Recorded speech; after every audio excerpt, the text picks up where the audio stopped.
All right, hello, welcome. It's Robert here, and it's ironic that right now I'm sitting in my new office where I've been for the past couple of months. So we've come full circle. A couple of years ago, I hated working in an office, so I quit my job to start my own business, and now I've built it to the point where I kind of wanted that routine of having the office and being able to go in and get real work done, and then be able to come home and not work at home. So yeah, a bit ironic, but here we are in the office. And today I'm going to talk about how to basically quit your job so that you can live off of your business. Because I did it incorrectly. I've coached hundreds of people on how to do it, and I keep seeing the same mistakes over and over again. So I've written this blog post, and I wanted to make this video to talk about the best way to actually quit your job so you can focus full time on your business. So I'll start off with the five mistakes, the five most common mistakes, and then I'll give you kind of the best way that I think to go about it. So mistake number one is quitting too soon. I quit my job like 2 weeks into starting my own business. I had no leads, I had no customers, I didn't have a website. It was way too soon.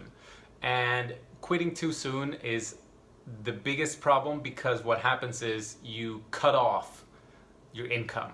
There's no more money coming in. And if you're in that position where your business has to work, I think most of the times that's not a good place to be because you end up making decisions that are very short term. So quitting too soon is not good because you cut off your income. And if there's one thing that can kind of help you grow your business quicker, it's to actually infuse income into it. So I like to think about it as a car. Your business is like a car, and income is the gas. So if you've got, let's say you're able to put $500 into your business every month, well, that's gas money that you're putting into your business so that you can drive towards your destination. Even with all the wrong turns and everything, you're still going to get there much faster. So quitting too soon is number one.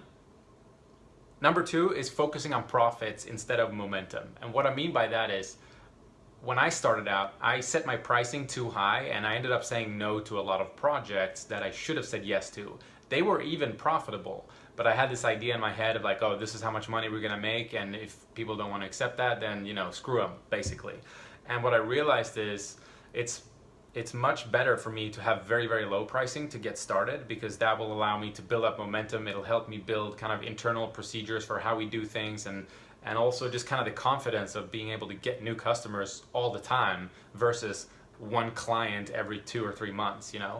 So focus on building that momentum. Don't really worry too much about how much profit you're making. Just focusing on building that momentum and ideally breaking even, or of course ideally making profits. But if you can break even and build that momentum, that's awesome.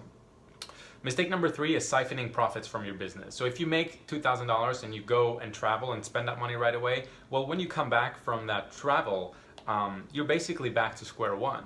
So if you're able to just keep all the money in your business and make your living expenses and any travels or whatever, any money that you need for that, off of somewhere else, whether it's a part-time gig or something, staying in your job, if you can make the money that you're going to spend from elsewhere, you're able to take the profits from your business and just put it right back into it, buying more gas, right? So you can keep on going.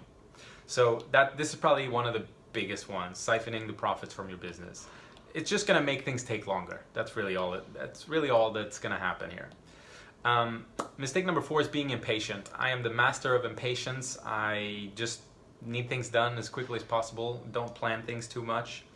And the problem with being impatient is you have this short-term thinking and you make decisions that are not good for your business, because you're always trying to make, the thing that's going to show you the result the next day or the same day, and that's not usually the best one. Mistake number five is kind of the flip side of mistake number one, which is quitting too late.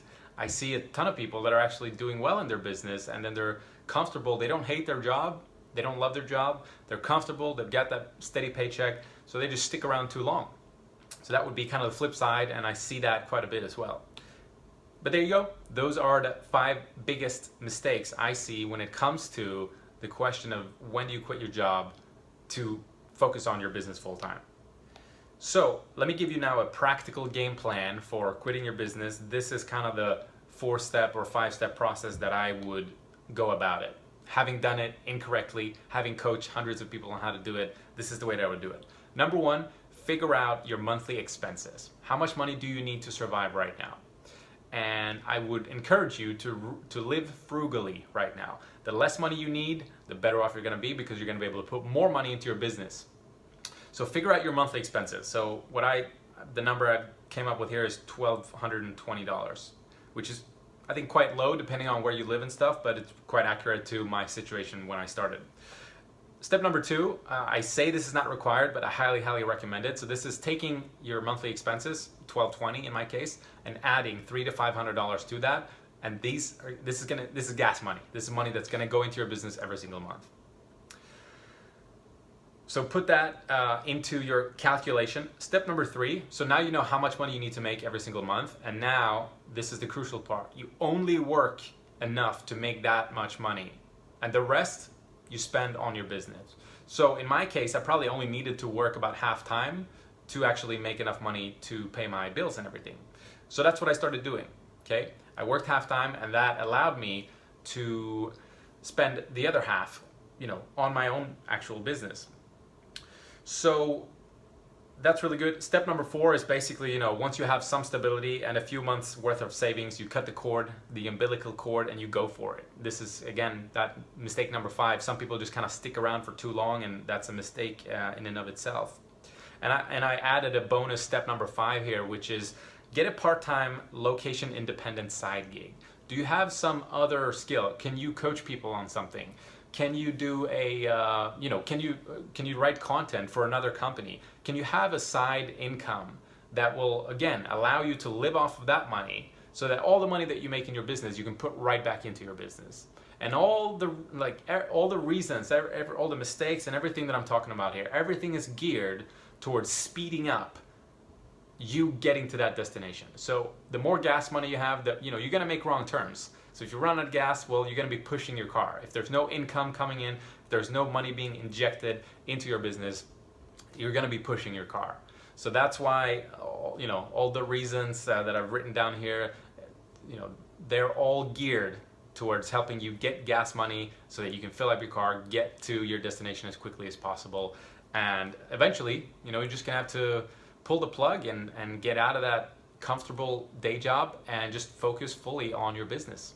So there you go. Hope you enjoy that. I would love to hear your biggest takeaway, and if you've been able to pull this off and actually quit your business to focus on quit your job to focus on your business, let me know how that went for you. I would love to hear your journey. All right, that's it for today. Have an awesome day. Ciao.